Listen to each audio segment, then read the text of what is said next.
je vais vous faire un direct tout à l'heure pour répondre à Mère Kamer. Donc je voulais simplement vous dire que, je voulais dire surtout à ma fan, à mon ami BP de Ghost, que j'ai bien vu le message, mais je suis au restaurant. Je suis au restaurant et je répondrai à Mère Kamer plus tard. Je suis avec les enfants. Que je vais vous donner des indices pour mieux me retrouver moi. Je travaille dans le Benelux. Je travaille en Italie, en Espagne et en France. Donc, éparpillez-vous. Le Benelux, c'est le Luxembourg, la Belgique, c'est l'Allemagne, c'est les Pays-Bas. Vous avez la France, vous avez l'Espagne, vous avez l'Italie. Voilà les pays dans lesquels je travaille. Donc, envoyez la DGRE, on va vous mettre au travail. On va vous mettre au travail. Si vous déployez autant de moyens, ça veut dire que nous sommes sur la bonne voie.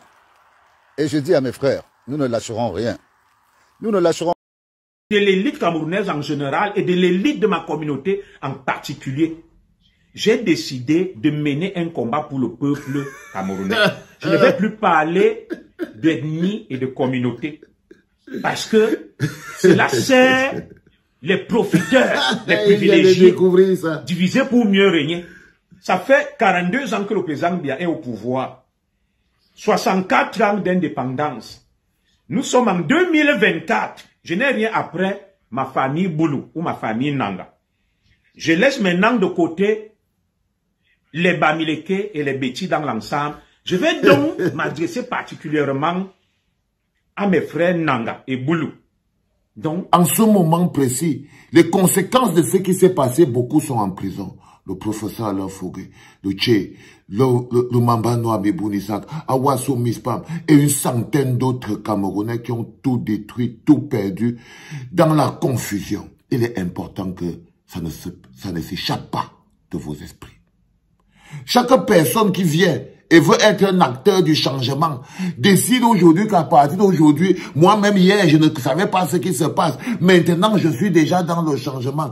N'oubliez jamais que vous ne trouverez de grâce à mes yeux que lorsque Biboun Isaac, Alain Fogué et tous les autres que vous avez aidés à mettre en prison seront libres. Vous n'aurez de place dans le bateau du changement, le côté que moi que je contrôle. Vous n'aurez de place et de place sur notre table que lorsque les gens que vous avez injustement organisé l'arrestation, mis en prison et célébré jusqu'à ce qu'ils soient libres. Vous voyez cette imposture qui est en train de parler, ceux qui ont pourri le climat politique au Cameroun entre 2018 et 2020. C'est eux qui ont condamné le Cameroun à la dépression. C'est les bonhommes-ci. Bon, salut les frères et les sœurs. Apparemment, il y a les nouveaux combattants qui veulent renforcer ce mouvement de changement au Cameroun. Bon, je vais essayer de faire ma part de petite analyse de ce que je pense. Mais d'abord, il y a un langage qui dit « The dog will never change his way of sitting. But it doesn't change the fact that you can use the dog to obtain something. » Ça veut dire, le chien ne change jamais sa manière de s'asseoir. Mais ça ne change pas le fait que tu peux toujours utiliser le chien pour atteindre certains objectifs. Surtout lorsqu'on est capable de mesurer l'adversaire qui est devant nous. Nous sommes en train de parler de quelque chose qui a persisté pendant près de 40 d'années. Des gens qui ont puisé des milliards, dont certains de nous doivent le comprendre. Pourquoi certains gens, on ne peut pas rejeter certaines personnes, même comme, je le dis, le chien ne change jamais sa manière de s'asseoir. Ça peut toujours être que les gens sont là pour le but précis. Ça peut toujours, parce que les nouveaux venant dans le combat du changement sont les gens, comme vous avez entendu la fin de la vidéo de Vassero, ce qu'il dit dans sa vidéo, pourquoi ils ne peuvent pas accepter ce genre. Ouais, tout ce qu'il dit, c'est la vérité. Mais si Vassero aussi pouvait au moins mesurer l'adversaire qui est devant nous, je pense que j'allais comprendre beaucoup de choses. Et il allait essayer de mettre son ego de côté, Et toi-même, Vassero, ton Modia Vassero, ou bien c'est Papa Vassero, ton Modia pour commencer d'abord avec toi. Parce que depuis qu'on est là sur TikTok, on se bat pour sensibiliser les gens à aller s'inscrire sur la liste électorale. Toi, le combat que tu mènes là, si les gens ne s'inscrivent pas pour aller voter et protéger les votes, le combat que tu mènes là, ça va aboutir à quoi? Depuis qu'on vous dit TikTok est très important pour le moment. Parce que c'est là-bas que les Camerounais peuvent se regrouper. Et les autres maintenant vont nous suivre. Et maintenant, les gens vont vous écouter. Vous allez sensibiliser les Camerounais. Vous êtes plus écoutés. Mais vous êtes là avec vos égos. Vous ne voulez pas vous mélanger avec certains gens. Parce que vous êtes des grands combattants. Attends, j'arrive sur toi, Vassero, parce que tu commences à me vexer. Tu commences vraiment à m'énerver. Je ne sais pas si vous voulez vraiment le changement, ou bien vous voulez vous faire voir, ou bien vous pensez que non, vous n'êtes pas encore quelque chose. Hein. Tant que rien ne change, n'a pas encore changé dans ce pays-là, nous tous, nous sommes rien. Nous tous, nous sommes des mêmes. Si demain ça change, vous pouvez aller battre vos campagnes pour devenir les ministres et tout ça là. Là, il n'y a pas de problème. Mais pour le moment, nous tous, nous sommes des mêmes personnes. Donc, vous devez nous rejoindre. Vous devez revenir sur terre. Regardez les autres. Regardez les Caribou. Regardez les Max. Regardez les Stéphane Chimou. Tous ces gens-là. Ils sont là avec nous. Ils sensibilisent. C'est très important. Mais vous êtes des grands combattants au lèvres. Vous suivez la même chose que Maurice Kamto. Et c'est ça qui m'énerve. Maurice Kamto, même les adhérents de Maurice Kamto, ceux qui sont dans son parti, ils doivent aussi être dans nos lives pour sensibiliser. Mais chacun porte son nez, alors que nous sommes encore nulle part. C'est ça qui tue, vous les francophones. C'est ça qui vous tue. Personne ne veut mettre son ego de côté. Ça dérape. Bon, en tout cas, il n'était pas venu pour toi aujourd'hui là. Bon, regardons d'abord dans l'affaire de Gino Zogo. En fait, Gino Zogo, voilà quelqu'un qui pense que c'est mal le fait qu'il est écan, ou bien des boulots, ou bien des quoi de centre. Il n'y a personne qui peut lui... C'est lui le donneur de leçons. C'est lui qui connaît tout. Donc, s'il se met dans un groupe, c'est lui qui doit être le leader de ce groupe. Tu es automatiquement disqualifié. Et en dehors même de ça, j'ai voulu encore te prendre un peu au sérieux sur ton avant-dernière vidéo, d'où je pense que tu as même fait un appel avec Calibro. J'ai voulu te prendre au sérieux. J'ai voulu te prendre un peu au sérieux. Mais il savait, comme je le dis, le chien ne change jamais sa manière de s'asseoir. Mais au moins, je voulais t'accorder encore un petit confiance. Mais le lendemain seulement, tu es venu encore nous prouver que toi, tu es un fou. Tu es un fou, tu es un homme sans aucune conviction. On ne doit pas te prendre, on doit te mettre de côté. Tu vois bien, le combat, même il n'a pas de problème, mais toi, on ne peut pas te prendre. On ne doit pas te prendre au sérieux. Tu ne sais rien, tu es un fou. C'est tout. Si tu es parti chercher ton argent, ça n'a pas marché quelque part. Tu veux venir rentrer dans ce que tu étais d'abord dedans et tu as embêté tout le monde. Viens entrer, mais on ne va pas te prendre au sérieux. On ne va pas te prendre au sérieux. Mais on a besoin de toi parce que tu es un chien. Tu vas boire. Au moins, ça dérange les oreilles des gens là. Il n'y a pas de problème. Bon, Marlène Mvoto. Bon, c'est une femme...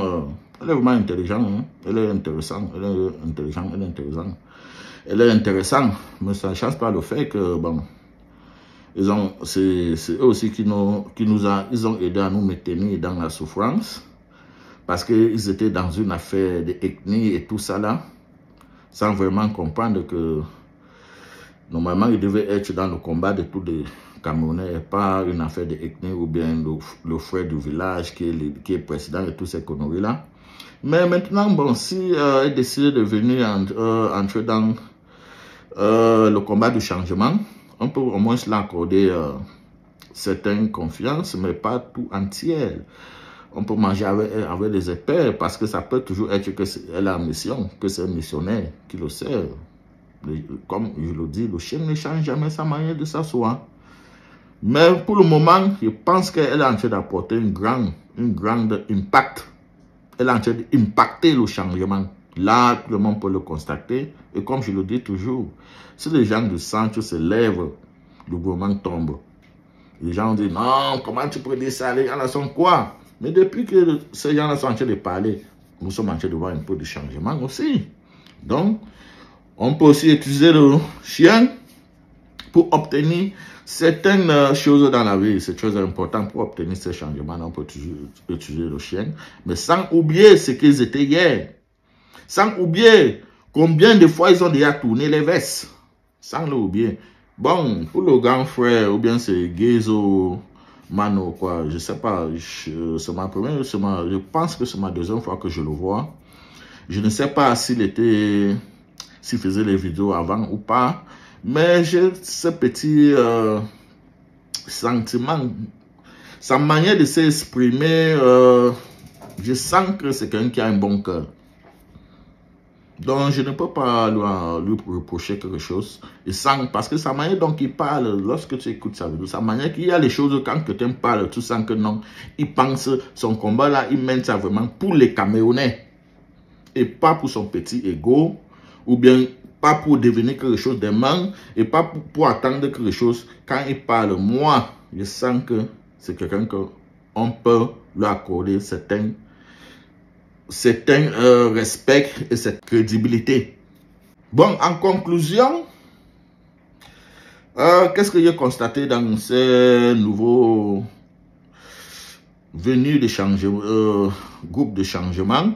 J'ai constaté que, comme je disais, ces grands frères-là, je le respecte parce que j'ai suivi de ces vidéos et j'ai constaté, j'ai senti son esprit d'amour pour le Cameroun. J'ai senti, je ne sais pas ce qu'il était avant, mais maintenant j'ai senti son esprit d'amour pour le Cameroun. Et Marlène Voutou, qu'est-ce que j'ai senti sur elle? Un peu d'esprit d'amour pour le Cameroun, mais en même temps, quelqu'un qui cherche à obtenir quelque chose, à obtenir quelque chose ou bien à devenir quelque chose dans le combat. Alors que je ne veux pas ça.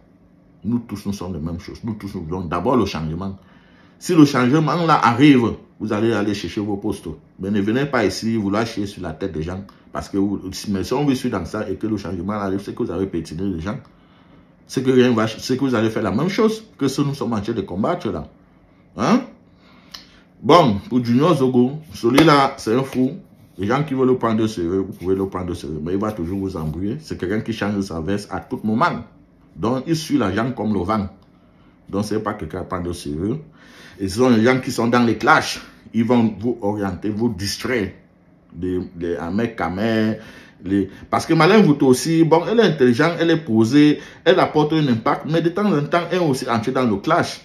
Et lorsqu'elle entre dans le combat comme ça, qui est très important pour nous, et elle est en même temps intelligente, et on l'écoute, et en même temps, elle va entrer dans le clash, ça gâte le combat, ça gâte vraiment beaucoup de choses. Parce qu'il y a les CAFA, là, on les connaît. Ce sont les CAFA qui marchent sur la toit, ils cherchent d'où il y a visibilité. Ils sont en train de chercher visibilité.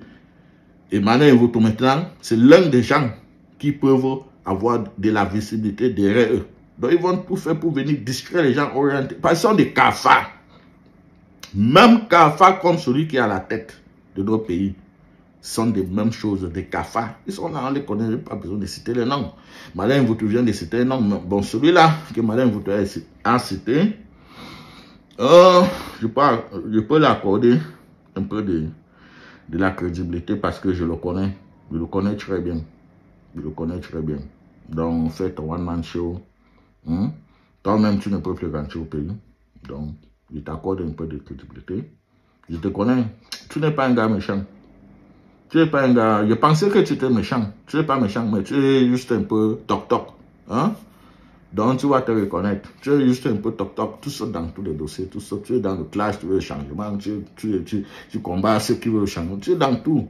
Donc, tu es un peu toc-toc. Mais il commence, petit à petit, il commence à aimer ton affaire parce que lorsque tu constates que quelqu'un est toc-toc, mais tu ne vas plus le détester. Tu vas le détester pourquoi? C'est un toc-toc, c'est un toc-toc.